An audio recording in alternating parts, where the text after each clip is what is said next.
You know, I love that Southern cooker so much. You know why? It's portable. You could take it to the beach. You could take it to the backyard. That's right. You could take it tailgating. You can take it anywhere.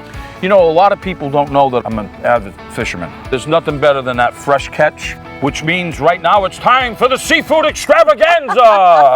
I love smoked salmon. That's one of the great things that the Southern cooker does is it smokes. Oh, look how pretty that is. Transfer it from the rack right to our platter. Beautiful. Okay? Now watch this. Wow. It's getting ready to fall apart. Oh, yes. That just looks delicious. And then we're gonna get you now a bit of smoked salmon. Look at how moist and juicy this is. All right, here we go. Here we go. Oh my gosh. Right out of the Southern cooker. Homemade smoked salmon. You know, Chef, when you make it yourself, you know exactly what's going into it, and it's healthier. You know why? Fresh is always best. How do you feel about a seafood pot? Oh, you know what? I love a good seafood pot. I assembled everything inside of our pot. Oh, wow. Look at all that goodness. Oh, yeah. Take our lobster, bit of corn.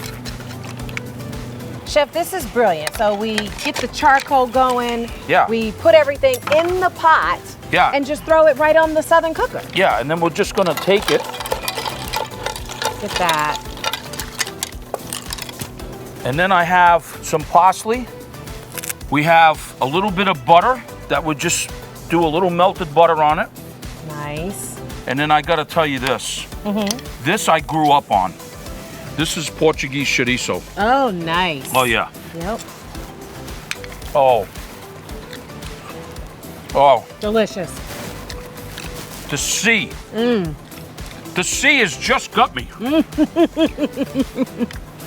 The Southern cooker is so diverse. You're doing 4 styles of cooking, 1 machine, and it's so easy to do. Yep. And you know what? You're not gonna believe it. What's that? This recipe, Uh-huh. it's in the book.